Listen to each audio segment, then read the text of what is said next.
In the engineering shop, we've got 5 blokes, 3 girls. My mum's our secretary because it's a close-knit family business. There's Lindsay, who's worked for us for probably knocking on 25 years since she left school, and I started there when I left school as well, on the commercial engineering side, and we do a lot of vintage aircraft parts and that sort of thing as well. That's mainly manual work done to the old Rolls-Royce or to the North American drawings for Spitfire, Hurricane, Mustangs, and then we get the odd breakdown job for customers during the year that we rush around so they can get back flying again.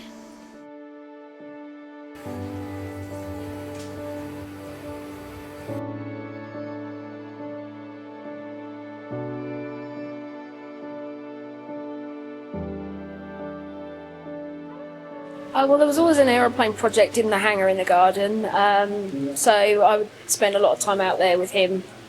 And then when he got the Harvard, that used to sit in the back garden for a while before he started working on it. And it was kind of mine and my sister's climbing frame. Any time he wasn't around, we used to open the canopies and climb in. And then it went in to be worked on, so we couldn't do that anymore. Always wanted to fly the Harvard. From just sitting in it in the garden, it was always the aeroplane I wanted to fly. You see the pictures of all the ones flying, and to me it's such a pretty aeroplane, and it's a lot more ladylike than some of the fighters that you get that are just big boys' toys. So it's just really graceful and lovely. It was the one aeroplane I wanted to fly right from when Dad had it in the garden before he rebuilt it.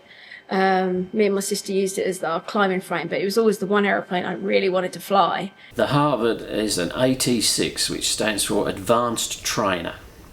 So the cadets would learn on Stearman or PT-22, and then they would progress to the Harvard, and then they would probably do 100 hours on Harvard, which really sharpened the pilots up, because once you can handle the Harvard, you can handle most of the big fighters. It has some bad voices, the Harvard, and it really catches the students out. So, it is an advanced trainer. The North American Harvard, a superb aircraft, the consummate trainer, some said. Same family as the North American Mustang. Was it the little sister? Not according to some pilots. Some say that this aircraft was actually harder to fly than the Mustang. But being the consummate trainer, it demanded knowledge from its pilots. No pilot ever flew one of these and didn't learn something. And it's like a fighter aircraft, bigger than a Spitfire. It has power. It had guns. Not many guns. It wasn't a fighter, but you needed guns fitted in it for fighter training. Funnily enough, in this thing, if you look closely, there's no floor in it. You didn't sit in an aeroplane, you flew in a military machine. You wore flying overalls, you didn't drop anything because it would be a foreign object, could jam controls, and you could make a big hole in the ground by a very simple mistake. But it would teach the tyro everything that he would need to know to make the progression to the bigger Mustangs, Thunderbolts, Spitfires, whatever you have. They built over 15,500 Harvards, and there are hundreds still flying today. Two things about the Harvard. It's probably the most affordable warbird that sort of the normal PPL pilot could reach to. And secondly, there was one available when I started to look. So a friend of mine, Tony Ditheridge of AJD, had 2 Harvards, and we made a phone call and arranged to go and have a look at one, and done the deal, and it arrived duly here on a low loader. But it'd been in a museum in Portugal, and it got shipped over with another one, and Dad knew he was going to rebuild it from scratch. So everything came off, everything was rebuilt from, original parts, but cleaned up and put back together. You need to decide how the aircraft's going to look when you're finished it and what standard you want to work to. Well, I think I work to a fairly high standard, like the best an old country boy can do, really. So it's the bead blast, X-ray, the weld clusters on the airframe. Do the monocoque, because the Talcone is a monocoque construction, get inside and where you find corrosion, remove the metal and don't repair the panel, replace the whole panel. The girls would come out and need something to do, so we'd give them some parts to clean and some boxes to empty out, dust out and put them back, and help sometimes with putting the Cleco fasteners, skin pins into the rivet sections and stuff. So they were involved, you know. It was kind of interesting really, because they used to play on the airplane when it stood in the garden, so I think it was kind of nice for them to see it progress through eventually to leaving the ground. Oh, well, I was still quite young, so I just rather do that than sit and watch the telly. So I would just go and see what he's doing, and he'd give you a panel that needed, you know, rubbing down or whatever before he could paint it or something like that. So I just used to get those sort of little jobs.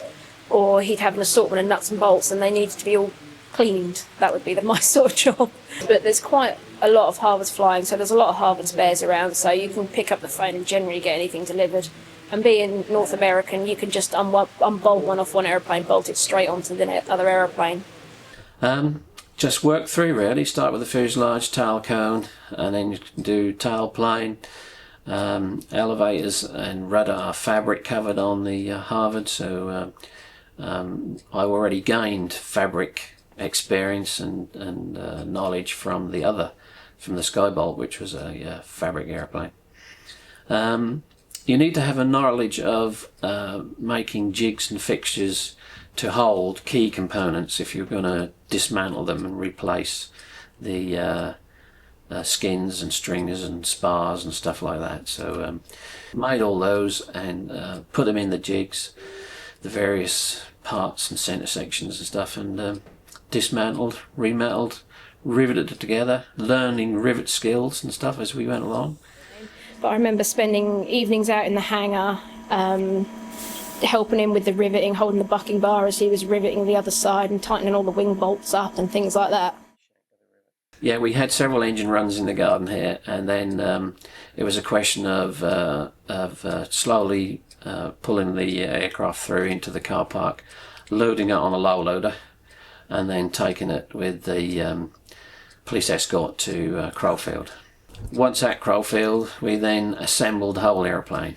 So a whole team of volunteers, and very carefully put the wings on, and slowly went through all the processes of setting the control surfaces and stuff, and, you know, ground running engines. Paintwork had to be raised as normal, weight and balance had to be done, various things, ground runs, taxi trials, and a good friend of mine, Colin Edwards, who I'd known for quite a while, he has quite a number of hours on Harvard, agreed to do the test flight. So that day came, we filled up the fuel, we both hopped in, Colin started up, and off we went. I remember being scared. Eddie Edwards flew it, did the test flight in it from Crowfield, and I just remembered sitting and watching it fly, and the nerves, I remember the nerves. Even when he test flew the Mustangs afterwards, just that ball of knot in your stomach, because you're watching it go and you're just like, oh, and you're just waiting and waiting for it to come back again. I think the first flight was about half an hour, and back down on the ground again, as you would normally do, cowls off and have a good look round, inspection, and then another flight. No trimming was necessary, so that was a good thing. The airplane flew straight level. So I had it at Crowfield for a few weeks, and then we moved to Ipswich, and it was time to have a go on the controls from a larger airfield with crash facilities. So Eddie sat in the back, and we did circuits and various stall configurations at altitude and stuff, and general handling, got to feel for the airplane.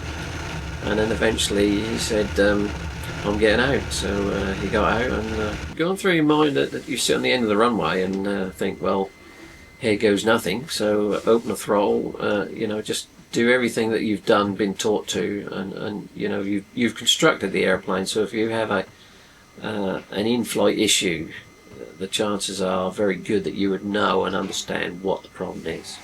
But yeah, as you sit there and take off and go through the motions of what you normally do and fly around and enjoy yourself. And and think, well, you know, if I get in a muddle here, there's only one person got to sort it out. So yeah, I mean, that's you're going to think that you put every nut and bolt together, and now you're sitting in it.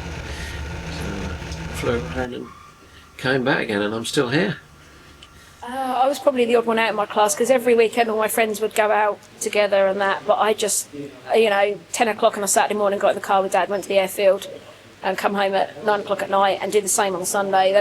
I never wanted to do anything else.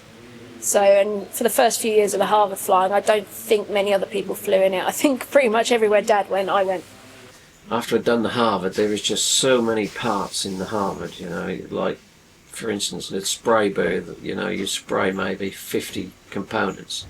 Your arm's fit to drop off, and you think, oh, I'm never going to do this again. And then 2 weeks later, you're spraying the next lot, and then you put it all together, and eventually, when it's flown, you'll never want to do another airplane again. And then eventually, you get looking around and things, and think, well, I'm a bit bored now. I must occupy my time with something. So we then look for the next project.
Brakes are on, temperature's good, RPM drops, manifold pressure goes up, set the clock to 2000, we've got hydraulic pressure, flaps to 10, trims are set, throttle friction is tight, mags are on both, primers in and locked, controls are full and free, wheels strapped in okay? Harley on, scarf magtails ready for departure. Oh, Roger, and rolling.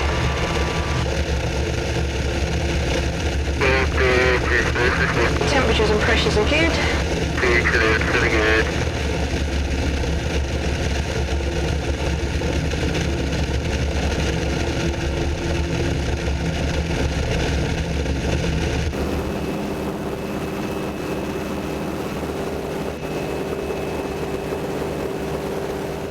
I've never displayed it yet. I followed Dad around to air shows mainly. Wherever the Mustang goes, the whole crew from Hardwick tend to mass formate to that air show, or we'll just go somewhere for a cup of tea, or it's great. It's the best way to get around.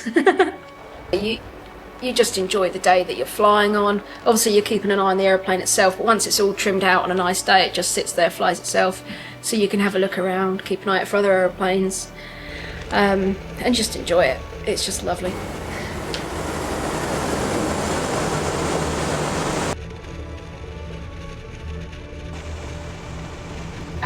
Out of all the aeroplanes I wanted to fly, it's this one, and even over the Mustang I would rather fly this one.